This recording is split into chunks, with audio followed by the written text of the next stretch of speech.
Okay, this is why the cops ain't talking down there at the Miami Bayside Mall about those aliens. This is the Fire Officer's Guide to Disaster Control. This is given to all the fire chiefs in the United States. And in Chapter 13, Enemy Attack and UFO Potential. The UFO Threat. 458. We're going to go to 458. Okay, 458 is right here. This is the one law. Congress made in 1969 adopted a law, 14 CFR Chapter 5, Part 1211. Extraterrestrial exposure.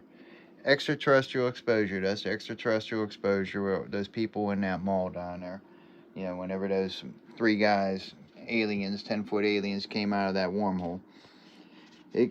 This law gave NASA administrator the arbitrary discretion to quarantine under armed guard any object, person, or other form of life which has been extraterrestrial exposed. Okay. There's another law in here, too. I just got this out. I just want to get it out quick. I didn't do all the reading. I should have done to prepare for this video or whatever. But there's another law in here that says if you're a fire chief or a police chief and you or any of your officers or people below you that you're in charge of, if you let them talk to an extraterrestrial, if a spaceship lands, a UFO lands, and anybody that is under your control talks to an alien, talks to an extraterrestrial, you will be given a $200,000 to $250,000 fine plus 20 years, facing 20 years in federal prison. Okay? It's another law that they made. So, these guys don't want to face 20 years in federal prison. They don't want you talking to the extraterrestrials.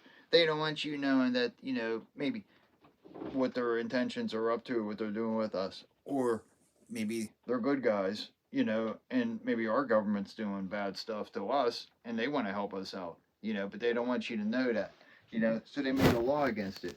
And it's in here. It's in this book. This book is given to the chiefs, the fire chiefs of all the firehouses in the United States. This book was introduced to me by John Venture from I was at a MUFON meeting. MUFON is Mutual UFO Network for Pennsylvania. He was like the representative for Pennsylvania representative, John Venture, at the time. He's not now, but he was then. And this was up Erie, PA, at the convention center up Erie, PA. And he brought this book out, and I was like, oh, I got to get that. That's pretty interesting. Yeah, so I bought it. It's like 135 bucks or something like that. There's a lot of pages in here, and I don't even think the fire chiefs even read this far. I don't think they read all of this. They don't read all of that. But chapter 13 it talks about the UFO threats, and the aliens and everything. UFO organizations, okay. A child was burned or 50% to 60% of her body by a low-flying UFO and then taken to an Air Force hospital. No one would explain why her clothes weren't burned. At the same time, her body was burned. Okay, and he also discussed another burn case in New Mexico and another guy who was hit by a sledgehammer in New Mexico by a force field of a 100-foot diameter UFO. I think that's the Travis Walton case, the logger that was riding home, in New Mexico, and he saw a UFO. He ran out underneath it. When he ran out underneath it, the UFO went to take off, and the propulsion system gave him a blast. It felt like a sledgehammer, so he says. So the occupants on board healed him. They took him on board, healed him for like 3 days. They had to take it to heal him, and they dropped him back off. And they know about that incident, and they put it in here. Yeah, the propulsion system. Their triangles are all cylindrical shape. They're all round. They all use a 3-pod positioning system of their gravity amplifiers and focusing lenses in the Omicron and Delta configuration. Whenever they're on a pocket of gravity like Earth, they use the Delta configuration. It acts like a tripod that would be on like a tripod for a camera, and it's a propulsion cycle, real fast.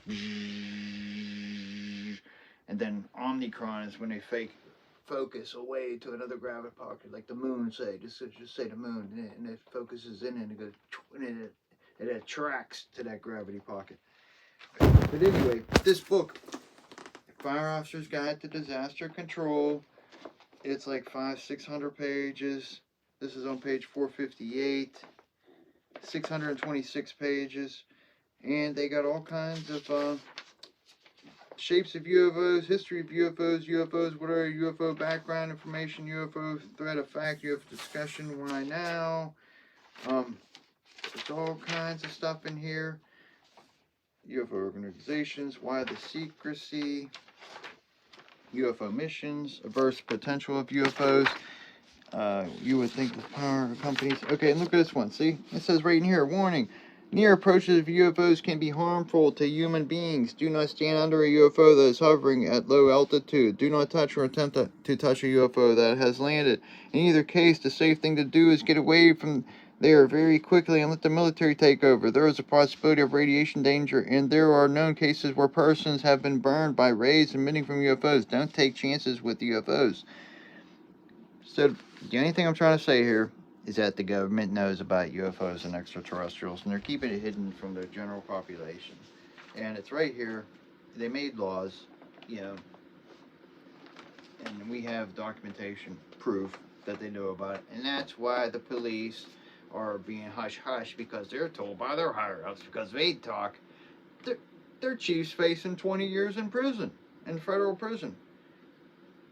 20 years of federal F-me-in-the-butthole prison. So that's why they're not talking about it. They give all kinds of cases in here of all kinds of UFO activity that took place. Power outages is one thing here too. They talk about a lot. We might be getting some power outages. I don't think it's going to be from the UFOs. Part of Greenpeace, Green Deal stuff. Airplane pilots report UFOs across Pennsylvania. But this is the book to get. Right here. Fire Officer's Guide, Disaster Control. Get that one right there, and you will see it. Chapter 13. The government knows about UFOs. Okay, that's it.